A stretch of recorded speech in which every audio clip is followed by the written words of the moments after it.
All right, guys, how to survive the deliverability apocalypse. I mean, I've seen all kinds of crazy commentary on, the coming changes February 1st, and most people are downplaying it because they live in a bubble, you know. They know they've already had their DNS authenticated for a while. They've been doing, quote unquote best practices, but nothing could be further from the truth. All the people that you mentioned earlier, Andy, and 100% of my clients that thought they were all good to go when it comes to deliverability, none of it 100% have had issues. So a lot of people like you and I know someone recently that's thought they had it all together. In 10 seconds, I found that they had DNS authentication issues and they had a really bad SPF error. So a lot of claims, but let's figure out what you actually need to do to meet the minimum requirements, but why you shouldn't go for the minimum requirements, because that's basically, let's just say, Andy,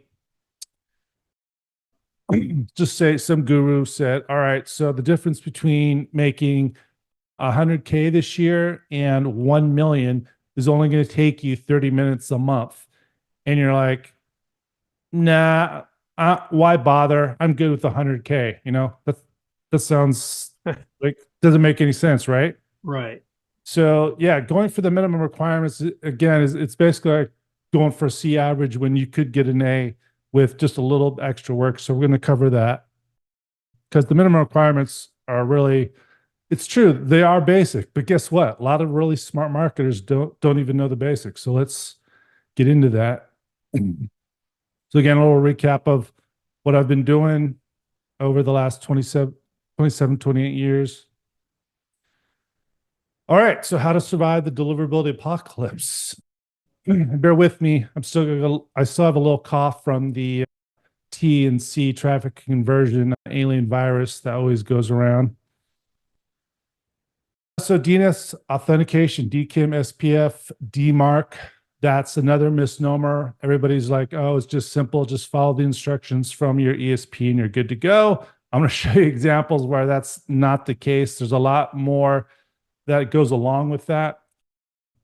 Low spam complaint rate. There's a lot of nuance there as well, especially when it comes to affiliates. And then there's this unsubscribe header. Those are the three main things, and there's a lot of subpoints that we're going to cover today. All right, so here's just an example of what you don't want to see. This is somebody using those newsletter services like Beehive or Ghost. They're not really good for deliverability or authentication.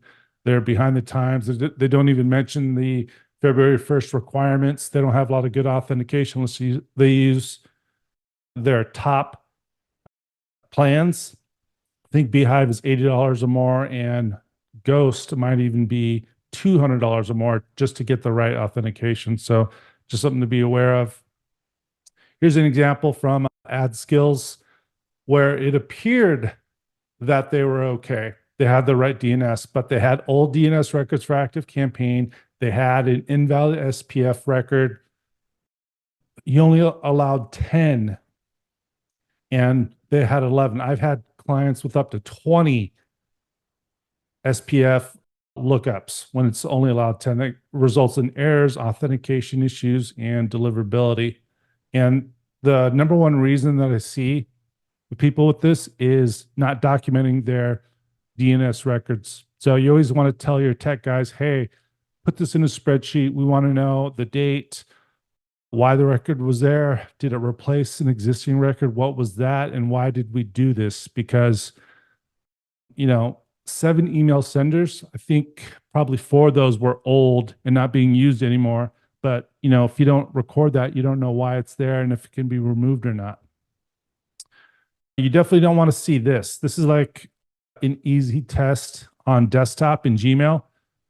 Let me try and get my mouse moving.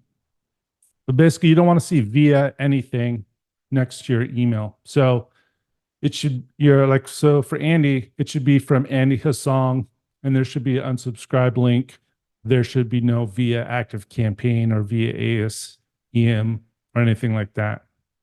Here's another example active campaign user, they don't have their DNS authentication, they don't meet the requirements for February 1st, and it's just not optimal for deliverability. You shouldn't see via anything. And if you have any questions about that, like, hey, wait a second, what exactly you're talking about and how does that all work? Just let me know. And Annie, hit me up if anybody has any questions about something specific that I just covered, okay? Sure thing. All right.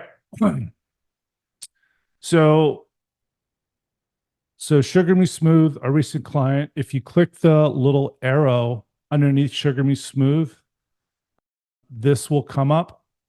This actually gives you some insight into how they're authenticated. So they have the unsubscribe link. That's one of the requirements for the new February 1st guidelines, but your ESP in 99 out of 100 times will take care of that for you. So you don't really have to worry about that. If you use like Aweber, Keep, Active Campaign, ConvertKit.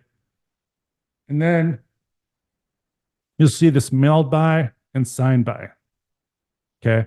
So signed by should always be your domain. If it says AC, blah, blah, blah, SendGrid, Active Campaign, Mailgun, then that means you don't meet the minimum requirements. So that's the signed by. It should always be your domain. If you don't see yourdomain.com under signed by, that means you need to authenticate properly. And then mailed by, that's for certain providers that allow you to add that. Like Active Campaign doesn't allow you to add that unless you have the enterprise account. Entreport does. Keep is going to be adding it. This is Klaviyo. So Klaviyo integrates with SendGrid. SendGrid allows you to set the mailed by domain. That's optimal. So if you see anything on your ESP, whether it's SendGrid, Mailgun, or Keep, and they allow you to set a return path or a bounce domain, anything like that, or a custom mail server domain, that's what the send.sugarmesmooth.com is. That basically allows you to take more ownership of your deliverability, not share with other customers on the same service. So if you don't have it, it's not the end of the world. You can still have good deliverability, get your emails delivered. This is just optimal. Okay. So minimum, you want the signed by to be your domain. They have the option, the mailed by should be like a subdomain, like send.yourdomain.com. And again, if they have that option, they have instructions step by step, they have tutorials. You just want to ping support at or get on live chat for your ESP and say, hey, I want to authenticate. And do you have an option to do a custom return path?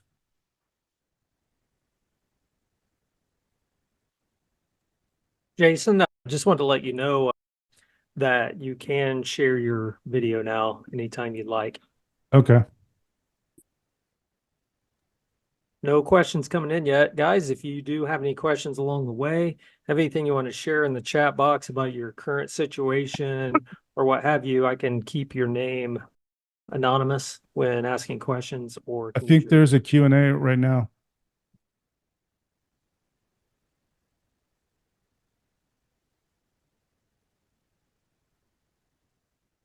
Do you see that?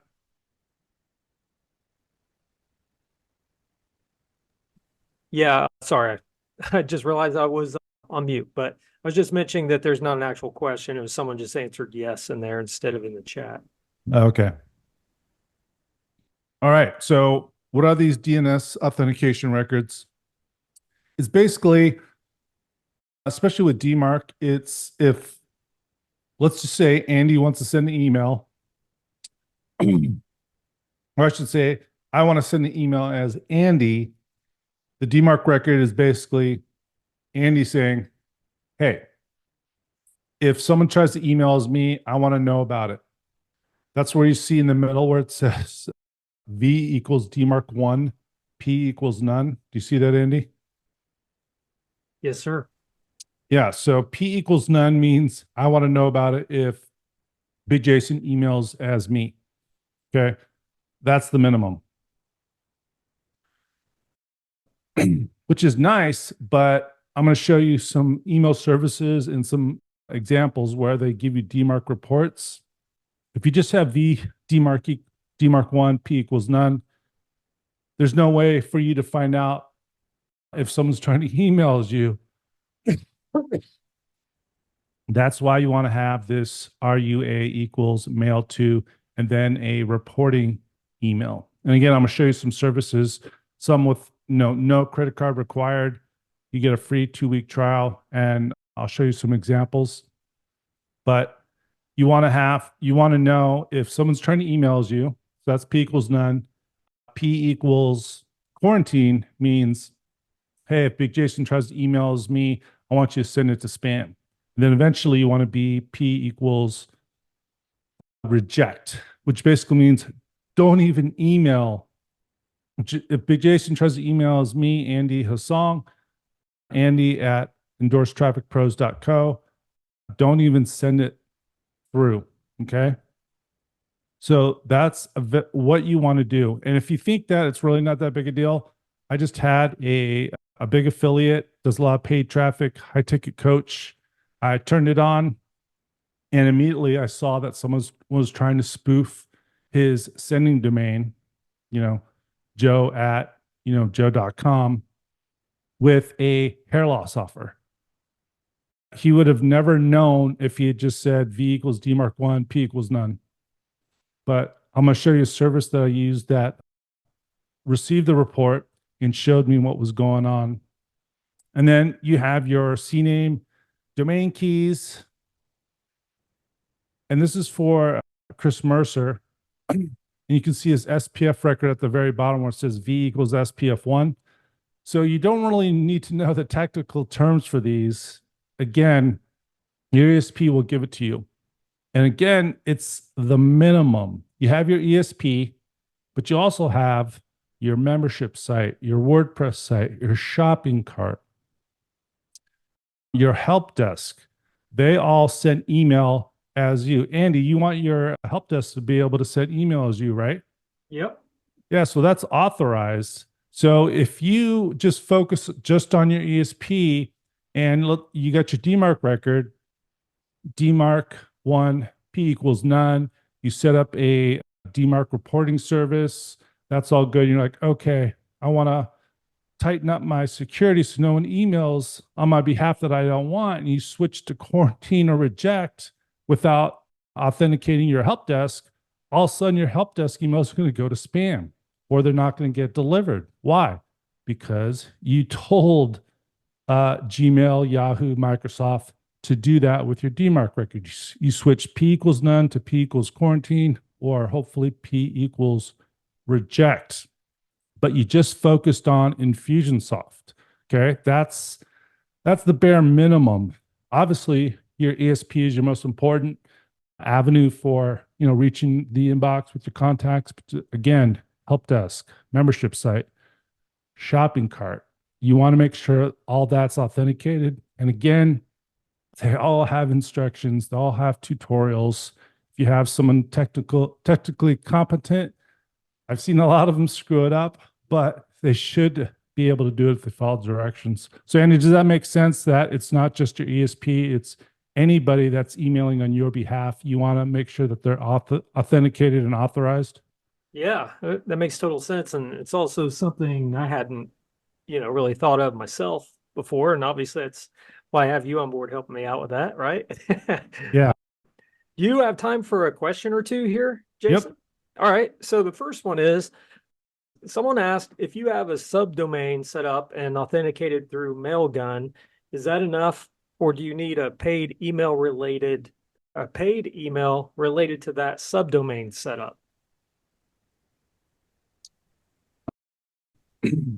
You say it one more time? Sure. If you have a subdomain set up and authenticated through Mailgun, Mhm. is that enough, or do you need a paid email related to that subdomain setup? On the means a paid email address, or You need your parent domain, the email address. So let's just say you set up mg.yourdomain.com. You don't have to have, Andy at mg.yourdomain.com. You can have andy@yourdomain.com. But you should have an email that's associated with that domain. It just doesn't have to be the subdomain. Does that make sense? It does to me. And then the person who asked that, if that didn't make sense, if you need some clarity, let us know. Thanks for answering that one, Jason. I got one more for you. This is from Peter. He asked, main question I have is around the 0.3% spam threshold. Everyone will eventually hit that from time to time, even with proper segmentation and list hygiene practices. Do you know the impact it will have if that's reached every now and then? And then can you actually get ghosted by hitting that once in a while, or is it mostly going to affect mailers who are just idiots and hit that multiple times? I have a high domain rep, but hit that from time to time on a webinar promo.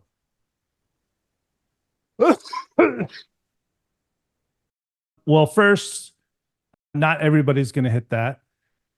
I have several clients that will never come in danger of that, but are they as aggressive as some affiliate marketers? No. But to answer your question about that, if you hit that 0.3% spam threshold, no, it's not a one time, oh, you failed, I'm sending you to spam. So it's over time.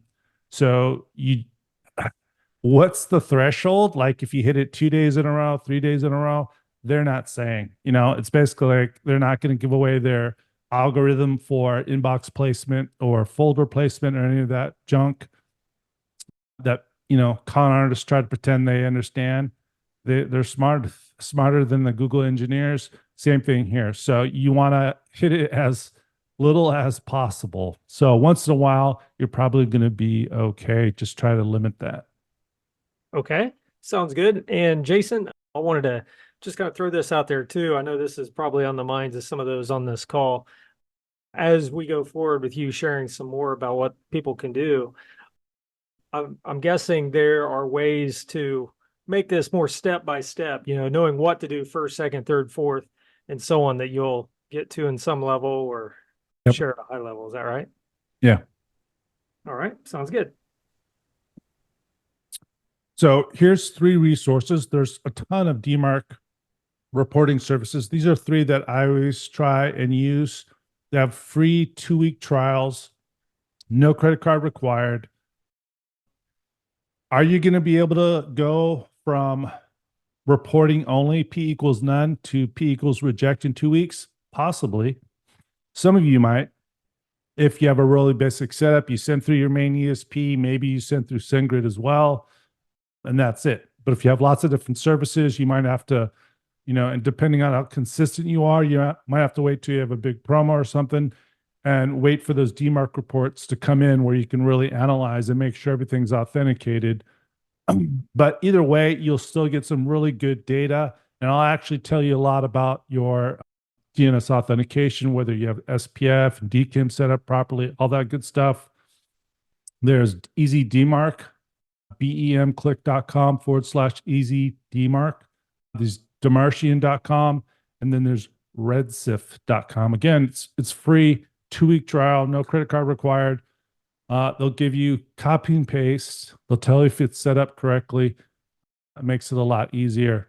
And again, the reason why you want a DMARC report is, let's just say you're like, okay, yes, P equals none is report only. I definitely should have an email address in there to get reports if someone's trying to email on my behalf and I want them authorized, or if they're trying to spoof my domain and sell penis pills, I want to know about it. But the reason why you want a reporting service is because if you put your own email in there, let's just say, Andy, you create, you or Vinny create a email called dmarc@endorsedtrafficpros.co, right? And you're like, hey, Jason, we don't want to use a reporting service anymore. Let's just send it to dmarc@endorsedtrafficpros.co. Well, the problem with that is that you're going to start getting inundated with DMARC reports in XML. So you probably don't even know what XML looks like, right? Right. It's a bunch of gobbledygook. I would say 99% of marketers will not be able to understand it. Even if you could, it's just going to be a lot of bandwidth to try and figure out what that all means and look through all the XML code. That's why you want to use a DMARC reporting service. And I'm going to show you an example in just a second. Okay. And Jason, do you have time for another quick Yep. question? All right. So Martin asked, how do you deal with DMARC once you are on blacklists? DMARC is not really related to blacklists. Blacklist is just, it could be your IP, could be your domain, depends on the blacklist. But once you get on, if you're on a shared IP, like you just have a regular account at Keep, Aweber, ConvertKit, Active Campaign, you can ping their support, but they're probably going to say, yeah, we know about that. We're getting delisted. So if it's your domain, you have to go to the block list or the blacklist and ask to be delisted. But they're going to say, hey, this is why you're on here. Have you fixed it? And typically it's because you're emailing. We're going to cover this in a second. You're emailing really old, unengaged leads. A lot of them probably have converted into spam traps, which we're going to cover in a second. A lot of my customers have had that issues, even like the really big smart ones. So we're going to cover that in just a second. Okay. Sounds good. All right. So here's Redshift. I really like Redshift. It's probably got the most details. It's probably the most expensive though. But again, you get a free 2-week trial. No harm in checking it out. So here it's reporting that this client's Active Campaign account and their Google Workspace account is set up properly. This is important. That's, you know, how I was saying that before, you can't just focus on your ESP. You want to make sure that all your authorized email sources are authorized.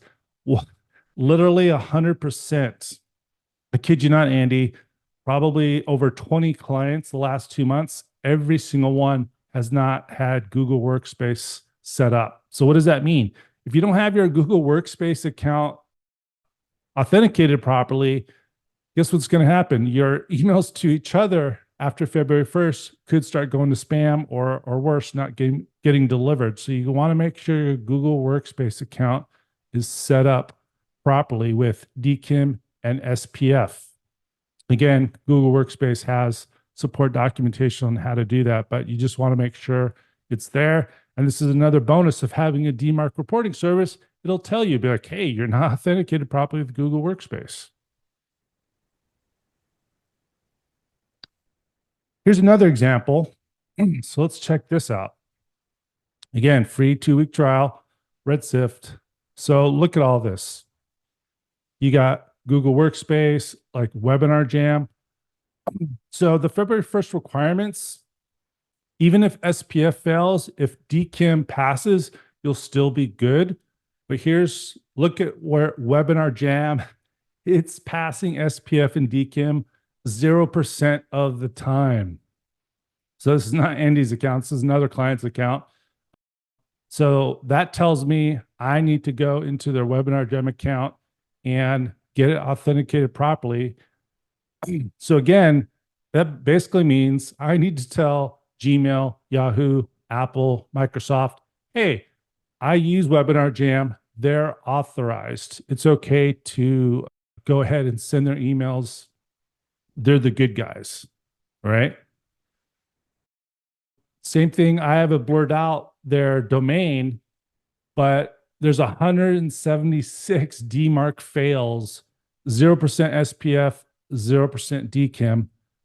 What that tells me, based on my experience, do you have a guess, Andy, what that means if it's coming from their own domain? No. That basically tells me they probably have a WordPress install. It's probably a membership site with WordPress. It's emailing their customers, their username and logins and stuff like that. It's all failing. It's not being delivered. So question for you there. So I run our site off of WordPress and guys, I think you could tell just from the beginning of this workshop today that technology wise, I'd know just enough to be dangerous. I would guess that if anyone's running a WordPress site, this stuff could be affecting a lot of different people and not even know it. Is that right? Yeah. That's exactly where I'm at. Yeah. I've had clients with up to 5 to 7 different authorized email sources that they totally forgot about. They're like I've told, asked them up front, like, hey, all right, any other sources of email traffic other than your main ESP? And I give them a rundown of like SendGrid, Mailgun, WordPress, shopping cart, help desk, blah, blah, blah. And they give me a couple maybe. And then I start doing the DMARC reporting with Redshift. And I'm like, are you sure you're not using Mailgun? Are you sure you're not sending emails from your WordPress site? And they're like, oh, yeah, I am. I forgot. So that's why this is so important. It tells you that. So now I will go into this customer's WordPress site and I will install a free plugin called WPSMTP. If you want to put that in the chat, WPSMTP. And then I will connect that to a SendGrid account. I always try to use either the bare minimum SendGrid account, sometimes even the free account, depending on the traffic. If you only have like 50 a month or 100 a month, you can get away with the free account. There's Elastic Email is a really good low cost SMTP provider that you can use, because the reason why you want to do that is, you don't want to get hacked and have people try and send emails through your WordPress site through like an old plugin or something like that. So I always go through WP SMTP plugin and then connect that to or like a really cheap or free SendGrid or Elastic Email SMTP service. Okay, so just for clarity, I typed in WPSMTP plugin. Anything you want me to add into the chat to help our listeners? Nope, that should work. Okay.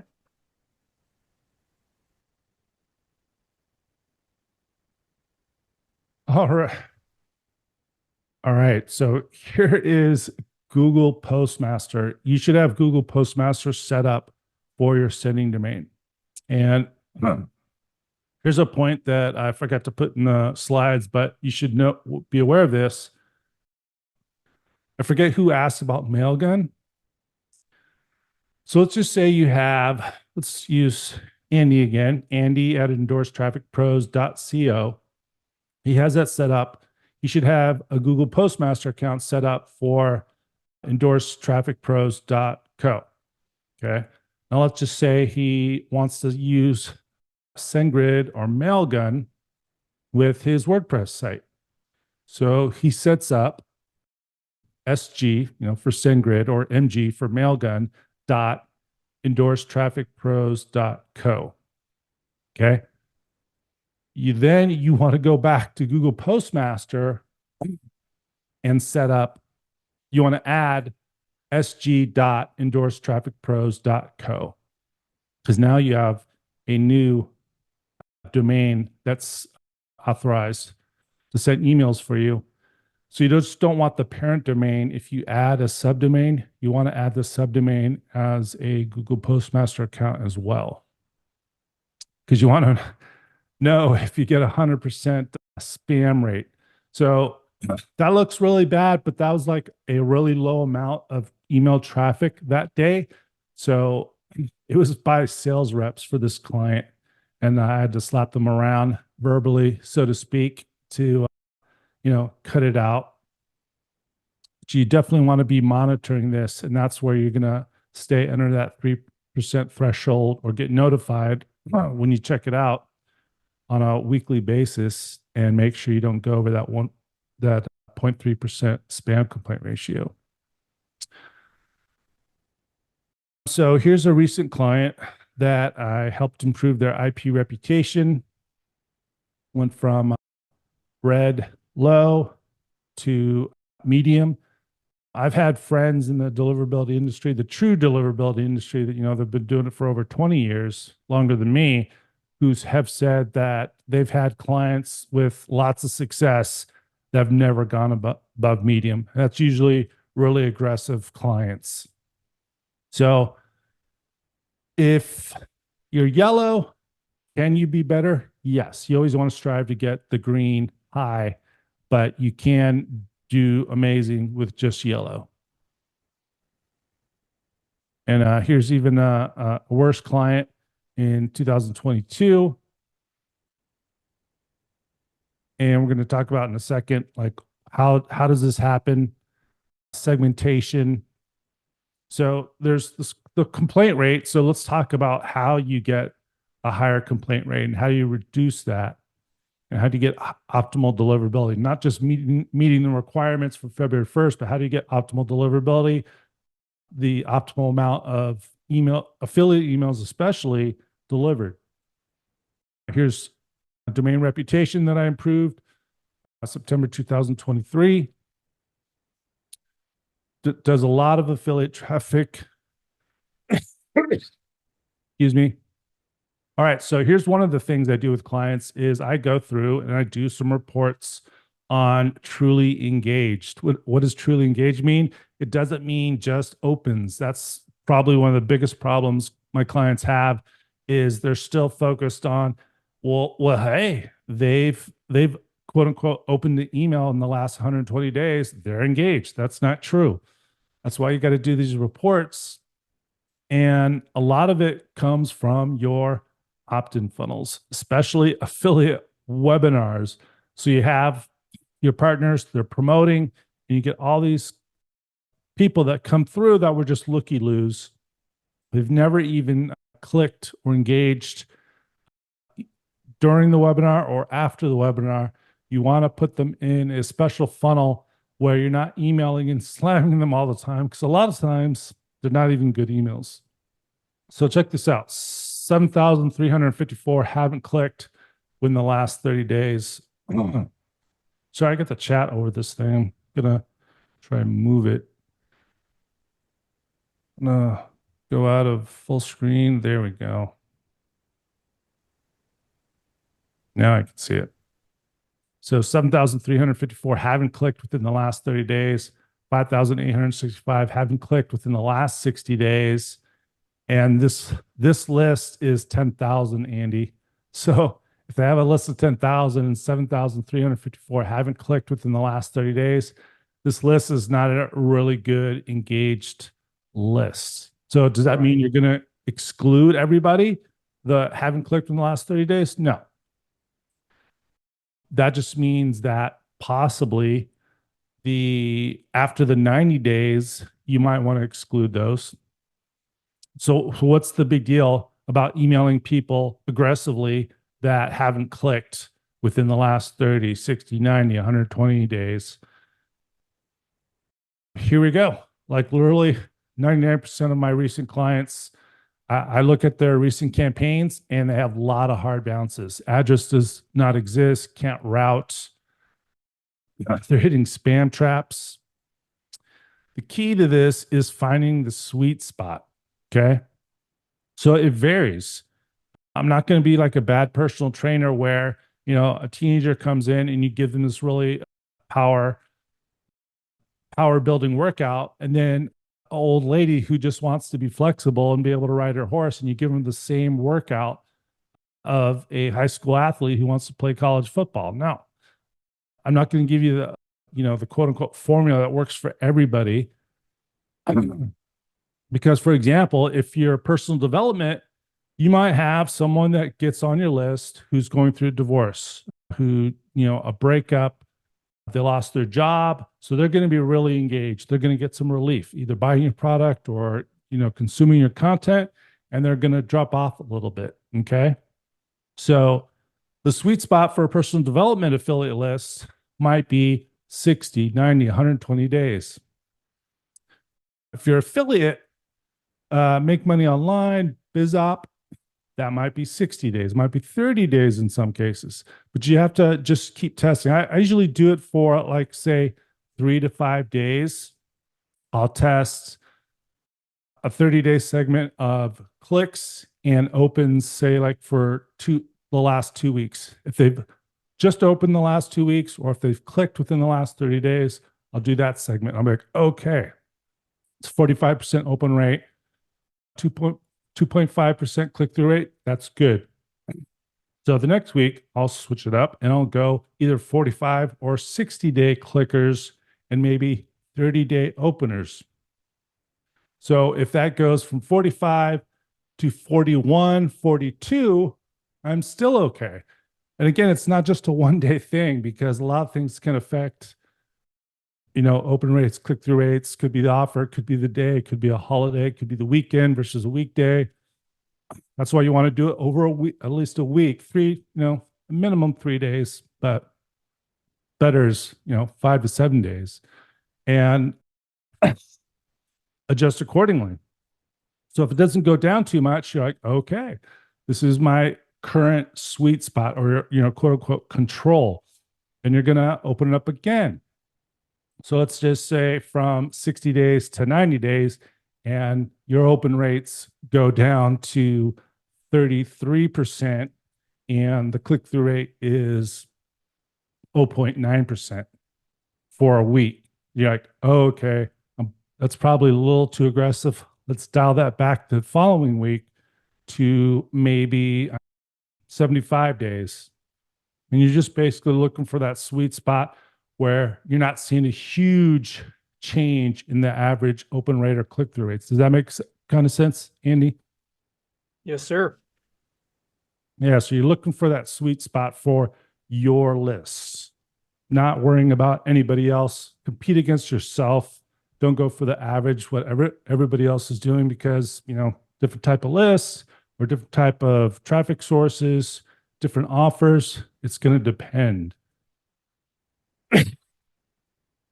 So how can you be more aggressive finding your sweet spot without worrying about hitting that 0.3% spam complaint rate or hitting all those spam traps that are existing on your list? Remember, Google just made inactive a ton of accounts that were old Gmail accounts. You don't want to hit those. So to be more aggressive, you want to clean your lists. Here's an example from a recent client. They had 420 spam traps. That's horrible. Way too many. So we got rid of those, and now we're being more aggressive because now we know we can really be aggressive on finding that sweet spot, expanding that segment that we're emailing consistently without trying to, without worrying about hitting those spam traps and hurting our deliverability, our reputation, and all that. So here's complainer. So I use Clean 13. They even say, guys, complainers are commonly users who like to complain after receiving email. Complaints can vary from ISP notification to cease and desist letters. In some rare cases, they can also pursue litigation. These are valid email addresses, but we do not recommend sending email. So notice how it didn't say definitively. It said complaints can vary in some rare cases. So what I do with my clients is I run the report, I import all the contacts with their designation. Are they a malformed, which means it's, a misspelling probably? Are they a spam trap? Are they a complainer? Are they valid? Are they undeliverable? And I import that in a custom field or a tag, and then I run a report. So probably, I would say 95% of the time where I've done this for a client and I run a report on the complainer. So I just do a search, all contacts with the tag clean 13 complainer or custom field clean 13 status. The value is complainer. Most of them are customers. Most of them are active. So just because they're a complainer for other people who may be jackasses doesn't mean they're going to complain about you. It's just something that Clean 13 says, hey, they've been known to complain. So you just have to be worried about that. So if you're BizOp, possibly need to be worrying about complainers more. But I've had the same experience with BizOp clients that complainers are not that bad. They just can be. So you just have to be wary of that. Here's another example that even more complainers. Bots are bad. Bots open, bots click, they inflate your numbers, they give you bad data. You want to get bots off your list. Again, those spam traps are really bad. And malformed, Clean 13 has an API. Whatever validation service you use, if you can integrate it with your opt-in funnel, even better, because then you can catch malformed emails, spam traps, just bad emails without sending them through your entire opt-in funnel, like over 30 days, hammering emails that are really bad. Just helps you catch them. And I think we have a question from Peter. You want me to read that to you? You reading it? Yep. No. Okay. So Peter asked, what if you have a list of buyers, most who've been buying from you for 2 to 10 years, but you haven't emailed them in 6 months? I've been on hiatus developing a new product and I'm about to start mailing again. Is it okay to send out a re-engagement campaign to get them replying and re-engaging before going hard on promos, or does this mean I can't email my list? Good question. You want to clean the list first, for sure. A lot of those emails may have turned into spam traps, been inactive, and you just don't want to start emailing dead emails or spam traps. So you want to clean it first, and you definitely want to do a re-engagement campaign. Get them replying first before you start hitting hard with the promos, especially with February 1st around the corner. Great stuff, Peter. Let us know if that answered your question. And if you or anyone else have any more questions, be sure to drop that in the chat there or in the Q&A panel. Yep. So let's recap. And I have another slide with the recap for affiliate specific lists. So recap, authenticate your sending domain with DKIM SPF DMARC, not just for your ESP, for all your authorized email services like WordPress, membership sites, help desk, shopping cart, all that good stuff. Don't set up your DMARC record half-assed like a lot of people are recommending, where it's just DMARC 1, P equals none, that's it. You want to have a reporting email address, preferably with a DMARC reporting service, so it can alert you if there are other sources that need to be authenticated. And if there are other sources you don't want to be sent through. Maintain a lower spam complaint rate of 0.3% or lower. Stop emailing old, unengaged leads who just bounce or complain. Clean your lists. I use Clean 13 again, bemclick.com/clean, KLEAN, and email more and email consistently. That's another huge issue with a lot of recent clients is they have a promo, they email hard, they email aggressive, and then they stop. And then they wait for the next promo. And then they say email hard and they stop. So you want to be consistent. And just if you want to add a content strategy with your promotions, content does not mean you can't sell. Really short, actionable tips, advice, and then segue into a promotion. But you want to email consistently. Fantastic. So here's the affiliate specific. So one, you want to check your and your partner affiliate link domain for block lists. I've seen that a lot, especially in the personal development lists. Someone's parent domain or the product owner's domain gets blocked for really bad practices, emailing spam traps, and they get put on a block list. And then they have their partners email their promotion with that parent domain as part of the affiliate link. And then your emails are getting sent to spam because you used their link domain.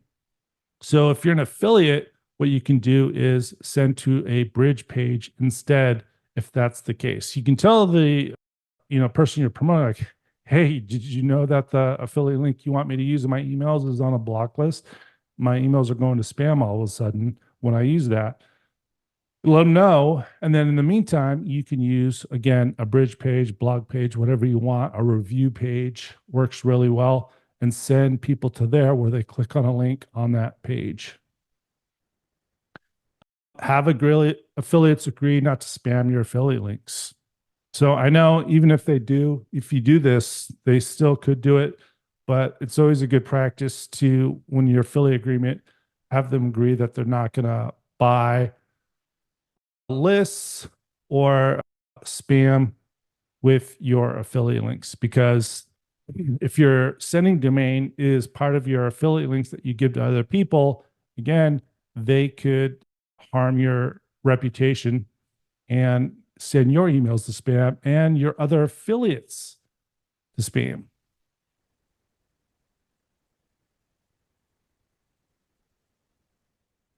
So yeah, that is it. That's like the minimum requirements and how to optimize your deliverability to the best. Again, don't go for a C average, go for an A. It's not that difficult. You just have to take a little bit more effort, a little more time.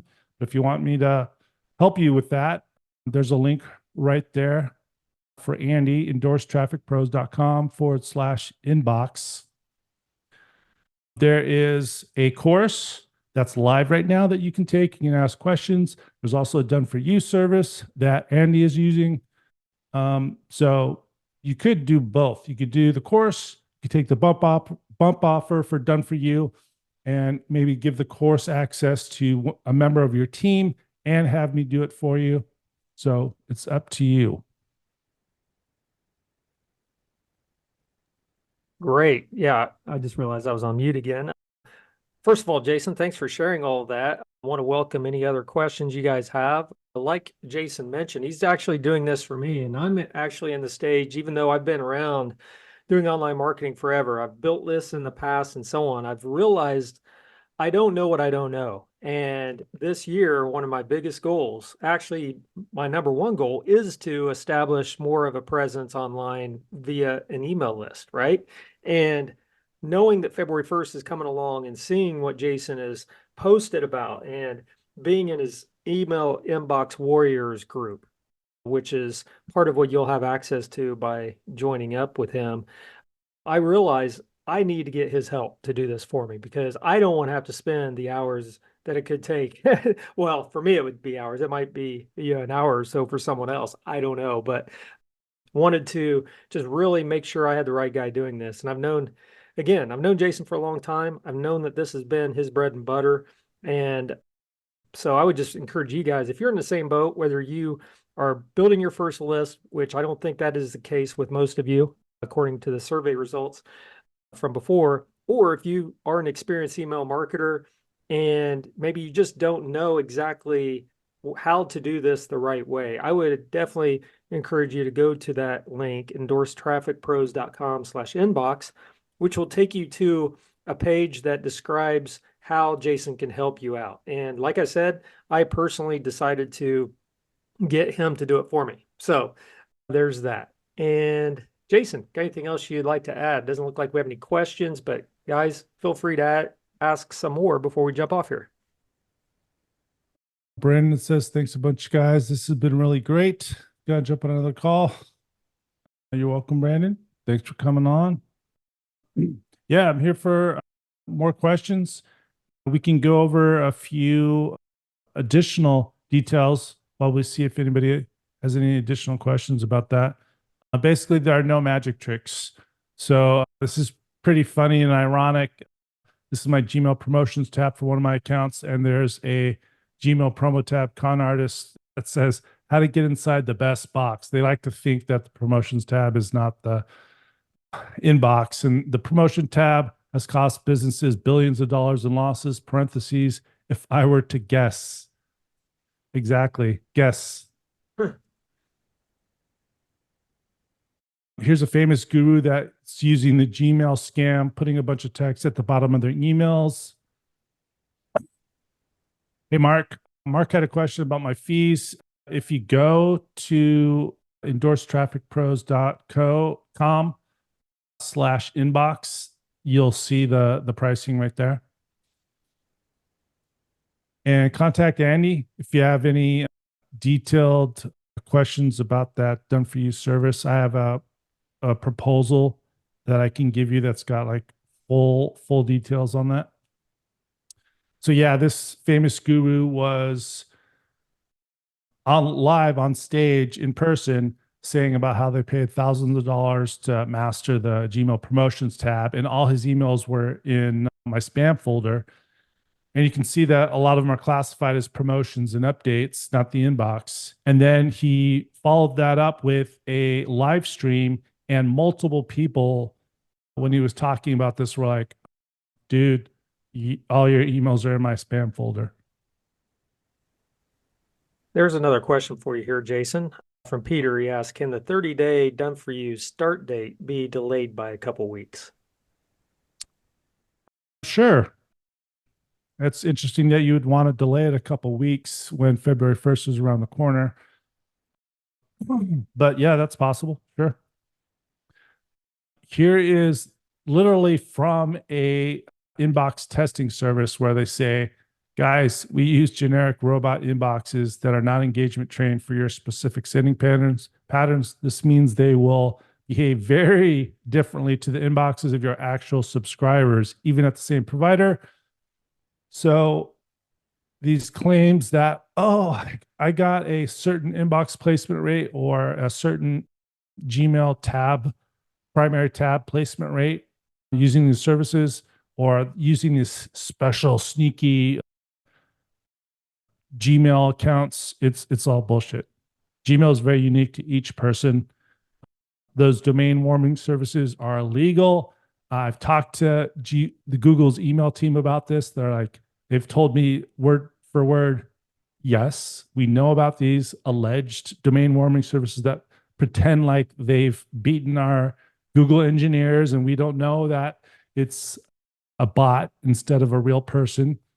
And yes, we will not only come after these domain warming services if we detect them, but we will actually see the associated domain. So let's just say, Andy, if you had a domain warming service and they were trying to fake engagement in Gmail for your endorsed trafficpros.co, not only would they detect the domain warming service, they would say, oh, they're faking engagement for endorsed trafficpros.co. They're assholes. We're going to send them to spam now because, they're violating our terms of service. Did you know that, Andy? No. Yeah.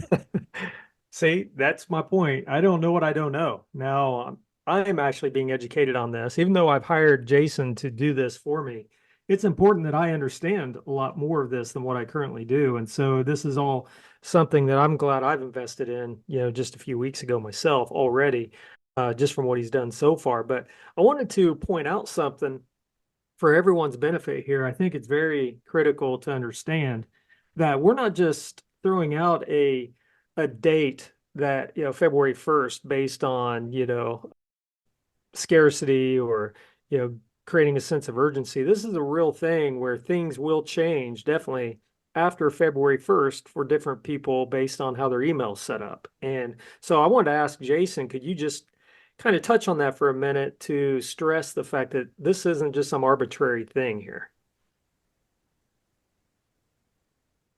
Yeah. It's definitely coming down February 1st. It doesn't mean like, 100,000 people are going to start going to spam immediately. It's probably going to be like a rollout. But as I've said already, a lot of my clients, they're already seeing deliverability issues from emailing older domains or older emails that have become inactive. Doesn't mean that if they're not a spam trap, it's not going to hurt you. If you're emailing inactive accounts, it's not good. So yeah, I would definitely have things in place, not just to meet the minimum requirements, but to exceed those requirements by February 1st, because you just don't want to take the chance. Why would you? Right. Well, and this also reminds me of, and correct me if I'm wrong, back, I think it was in August of last year, there, leading up to, I don't know if it was early August, late August, whatever, where SMS services were going to be impacted in terms of how your text messaging would get through to the end user. Right. And even though there was ample warning that people needed to do certain things technology wise within their SMS accounts, I found that people put it off to the last minute. And I was actively taking care of that for an SMS service that, I have or whatever, but I found that a lot of people after the date that was stated, and again, I can't remember exactly when it was, after that date passed, all of a sudden I started seeing all over Facebook and all the marketing groups that, hey, my texts aren't getting through. I'm getting, they're all bouncing back to me and so on. And so then there was a mad rush to get somebody to give them some clarity on what they needed to do. And so I would think that this is a similar scenario where even if it doesn't happen right on February 1st, specifically, that even with a rollout, the people who don't take action on this early on are going to be in that same situation. Yeah. What do you think, Jason? Oh, big time. In fact, digital marketer, Ryan Dice and all those guys, they just added 2 sitting domains to my account. So they're probably my biggest account, my biggest list. They added two different companies to my contract with them just to be ready for February 1st. So they're taking it very seriously. Right. And you had mentioned different companies like AdSkills and John Benson and Stephen Georgie and so on being some of your clients and everything. And I would say that if the guys that are doing big email promos like these other companies are taking this seriously and hiring someone like Jason with what he's put in front of you at endorsedtrafficpros.com/inbox, this might be, the best opportunity for you to take advantage of that. Again, while February 1st is kind of looming around the corner. Yep. So let's talk about the screenshot on the screen. So this is all May 2023, or most of this is May 2023. I had a client that the revenue was tanking. Like, what's going on? So the fourth from the top where it says $3,426.53. Do you see that, Andy? Yep. So that is they were conned out of thousands of dollars to try and game the system and stuff a bunch of texts out of the top 10 revenue producing emails for that year. That was the only email that had the Gmail scam. But what I found was that subject line for that one email, it was their best performing subject line of all time, regardless of the Gmail scam. So, in my opinion, it really wasn't because of the scam. It was because it's their best performing subject line that works every time they use it. Here's what's interesting. A lot of Gmail promo tab con artists who try and confuse you that the promotions tab is part of deliverability and it's part of inbox placement when it's not. It's a lie. Here's what's interesting about this. So do you see the 3,453 and 15 cents at the Yes. top? And then you see the $1,797.99. Right. That's both of those are May 10th. Another bullshit claim by promo tab con artists is like, oh, well, I resent this email for this client, months later. And the only thing I changed was adding the Gmail scam text at the bottom and look at the difference. Well, one, they've already admitted that more than that has changed. It's the time. Time can affect performance. Again, holidays, all that good stuff. So they're really clueless about anything related to data science. But then the first row, 3,453.15, that's in the evening. The morning email on the same day, May 10th, 2023, it did $1,797.99. So simply resending the same email with not putting in a Gmail scam text, not doing anything, not even changing the subject line, just resending it in the evening on May 10th, it almost doubled revenue. No scam needed. So it sounds like people are, they have the ability and so on to be able to set this stuff up right to where none of that other junk even has to come into play to try to trick any kind of email delivery systems into getting that email Right. in the proper area, right? It's the waste of mental and physical bandwidth, Right. chasing assumptions. Talking about split tests, here's a split test. So group A had the Gmail trick. Group B didn't have the Gmail trick. I took off the CTA arrows. That's another assumption. Oh, you got to use lots of arrows on your CTA. Not true. You don't. But you can see the version A had 14.44% open rate. Version B without the trick had 12.90%. You're like, oh, Jason, this proves you're wrong. No, it doesn't, because look at the click throughs. 1.04% with the Gmail trick and a 1.11% without using the Gmail trick. So it's not really significant, but it really just shows you that more opens does not equal more clicks, right? Or even more revenue. And here's another one. Version A, and this one was like really big test, 228,635 went to version A, 9.2%, 9.27% open rate. Version B without the Gmail trick, 9.39% open rate, more opens, and again, more clicks without using the scam. So again, no magic tricks. Don't listen to people that say images hurt deliverability. That's complete bullshit as well. Version A with no image, 9.65%. Version B with an image CTA link, 10.21%. Again, more click throughs. So don't listen to the BS. Here's another example. Image link one, 89,623, had more than the text link.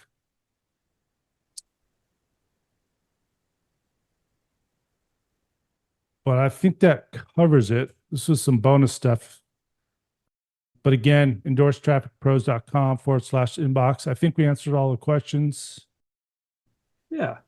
Well, let me ask you this. There's not a question in the box right now, but I just wanted to kind of reiterate something. When I brought you on to help me with this, we've gone back and forth quite a bit since that happened, and you've done so much to help me along the way already, where I already know that as I get going with everything, if I know that the emails I'm sending out are getting through, number one, but also being done in such a way where it's set up properly to begin with. Because again, I'm starting from scratch with this, right? I've had email lists, but we're essentially starting from scratch.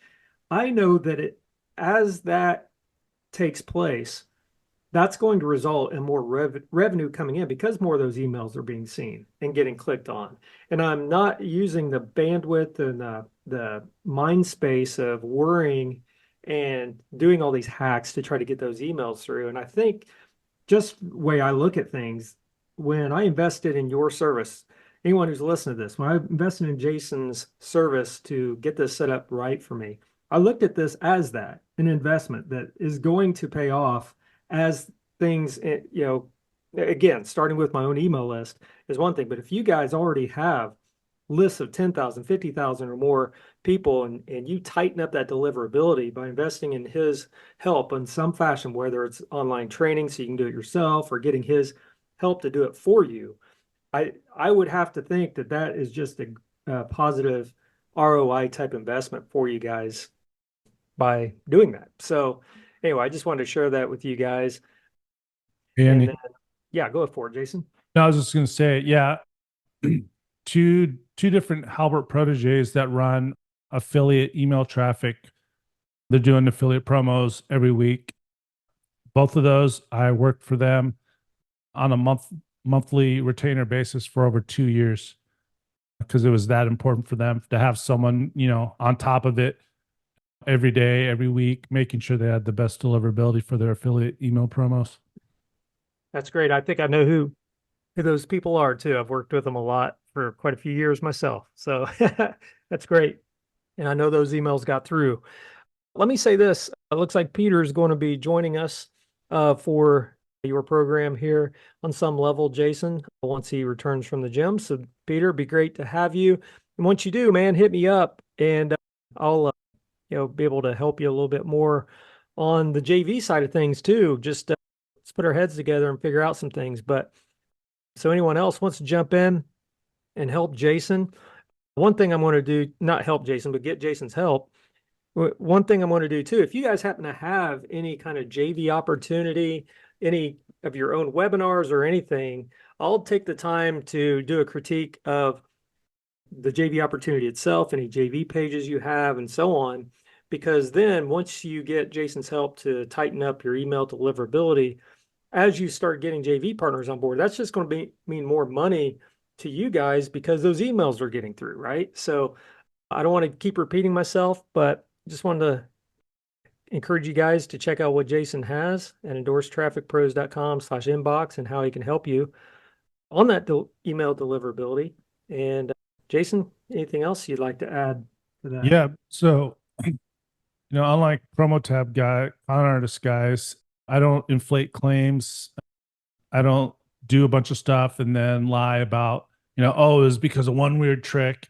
Deliverability, depending on your situation, it could be obvious the improvement. If your domain reputation, your IP reputation is bad, but a lot of times, depending on the offer, depending on your lead flow, a lot of things can affect performance. So what I like to do is, I'm putting you in the best possible position to get the most emails delivered to the inbox. And let's just say on your average promo, how much you making per sale? Okay. So I would just imagine, you know, what's going to make it worth your time? 5 more sales a month, 10 more sales a month, and just imagine that additional revenue. And that's why those two Halbert proteges had me working full time for over 2 years straight, was because like this is a no-brainer. Yeah, I think that speaks for itself, Jason. I don't really have any other questions for you myself, and it doesn't look like anyone else is asking questions. So here's your last chance to go ahead and I don't know if you can hear my dog barking back there, but but if anyone else has any questions to ask, jump right in here. And if not, Jason, any last words you want to share with everyone? No, that was it. I also, you can see on the screen a testimonial from Tim Starr, former head of deliverability for Post for 8 years. I worked with him for over 3 months straight at an actual ESP, and I was managing over 40 domains at the exact same time. So that's why I kind of went into specializing in just deliverability, because I was doing email revenue optimization for so long. And then I would throw in email deliverability as a bonus. But I figured out that I can handle way more clients that where it's deliverability focused. So I've got, bandwidth to use. So, take advantage. And I'd love to help you maximize your deliverability. Sounds great. Well, Jason, it doesn't look like we have any other questions. I really appreciate you joining us today.